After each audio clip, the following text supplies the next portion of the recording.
Are we born good? Hi, I'm Dave Arnott, the Christian Economist. Chloe Zhao received the Oscar for Best Director for her film Nomadland.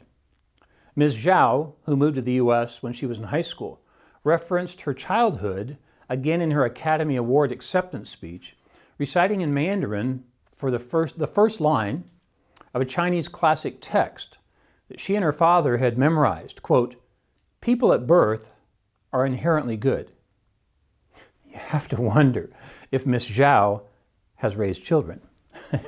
Ginger and I have raised 3, and we're supporting the development of 7 grandchildren. It has been our experience that people are born fallen.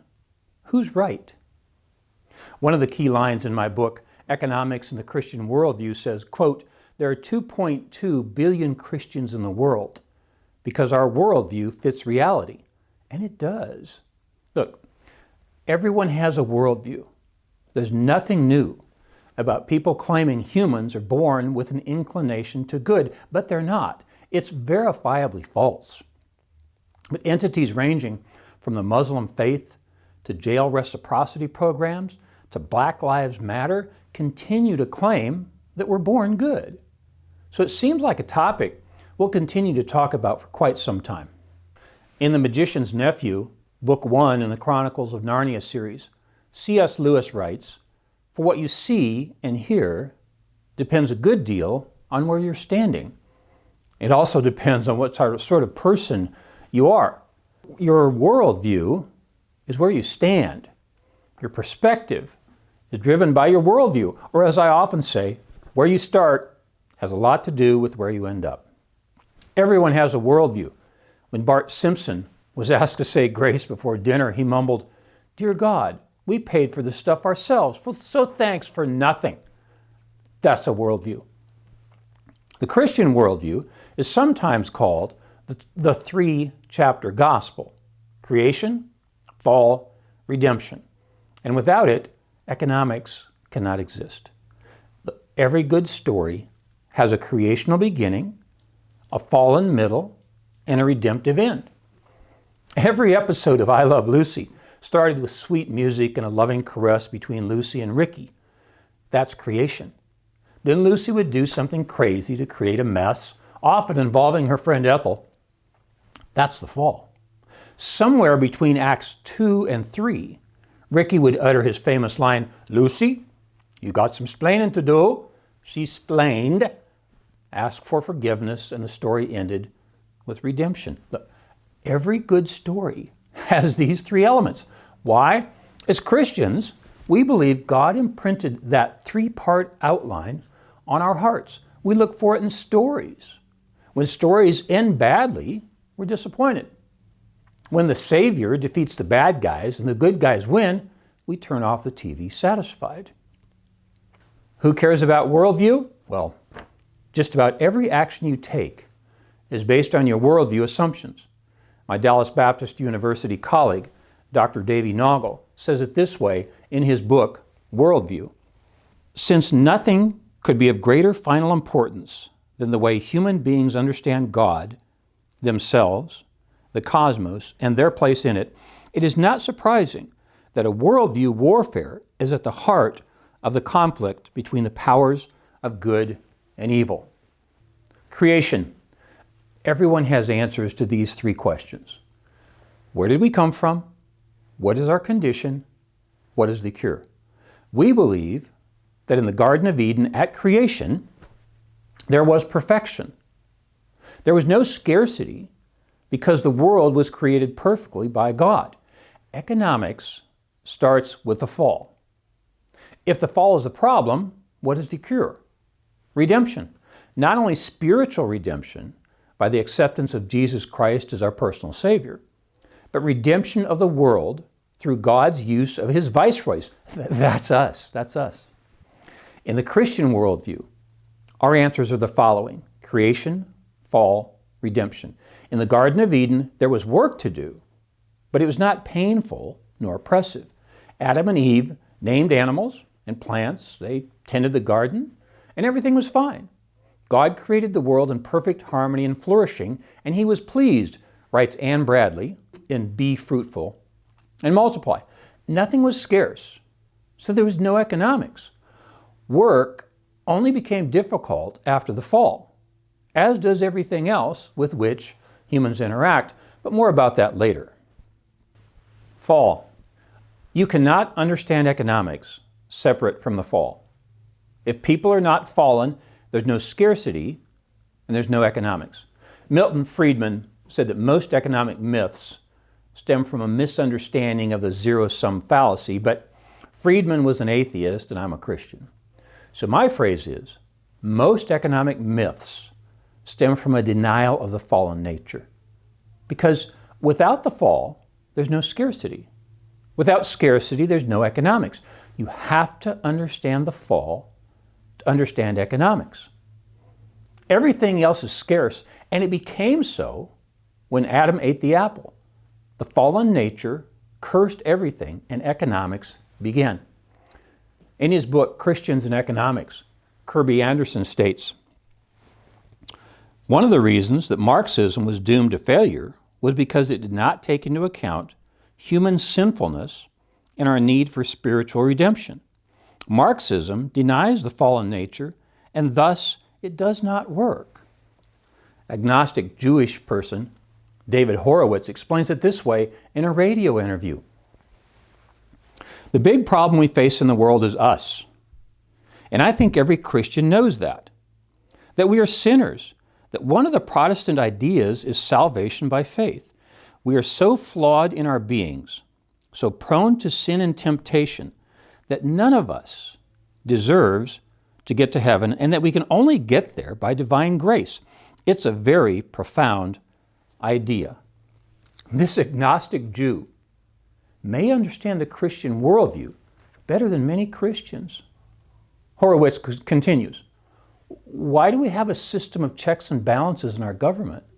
It's because the founders didn't trust people. They felt they had to be restrained. Look, you cannot understand economics without understanding the fallen nature of humans. His latest book is called Dark Agenda, The War to Destroy Christian America. No Utopia. In the book, Defending the Free Market, Father Robert Sirico offers the following logical and accurate assessment. Recognizing that heaven on earth is impossible, we do not pursue utopian schemes. Look, there is no perfection on this side of heaven. This is inherent in the economic ideas of opportunity cost and marginal utility. We continually get better, but we can't reach perfection. In theological terms, we call this sanctification, and most Christians agree we can't reach it in this fallen body. I explain this in more detail in podcast number 34, which is titled No Utopia. Now back to Ms. Zhao, who believes people are born good. Okay, then she assumes people are made bad by society.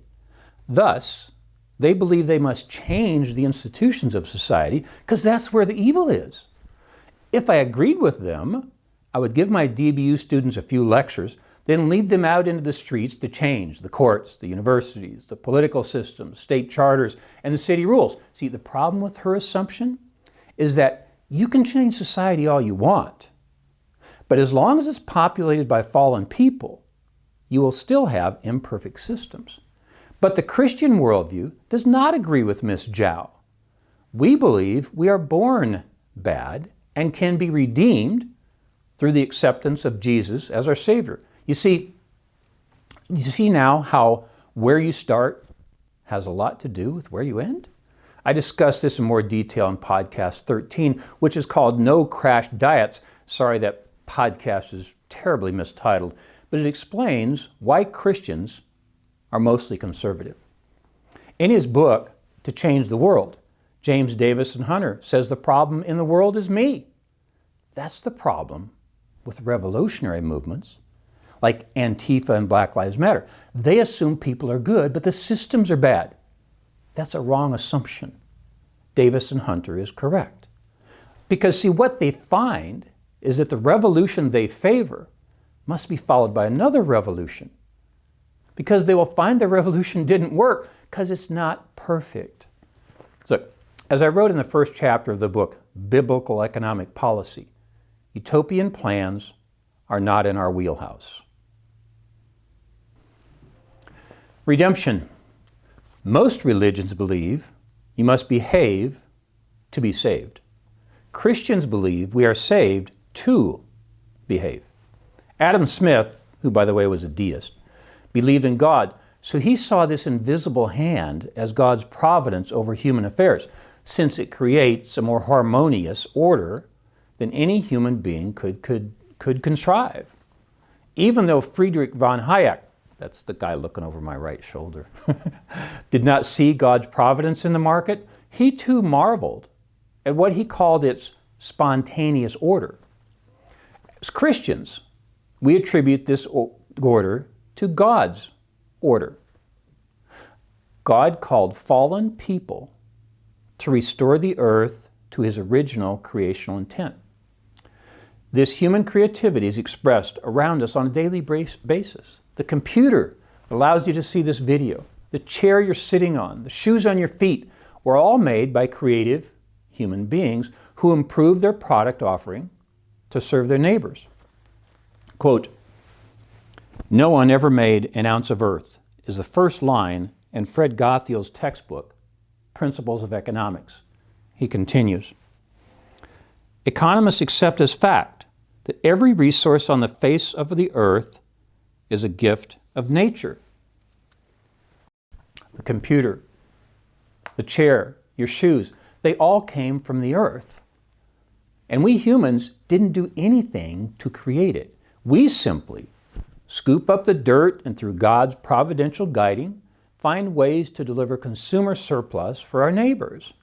Our role is clarified by Corbett and Fickert in their very good book, When Helping Hurts. Quote, "While God made the world perfect, he left it incomplete.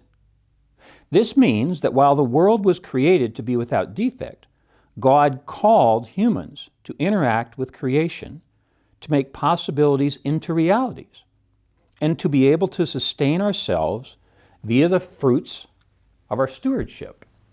See, stewardship comes from the Greek word oikonomia, which appears in the New Testament. It's a Greek compound word that is translated as, quote, "management of household affairs," end quote. Of course, this is where we get the term economics.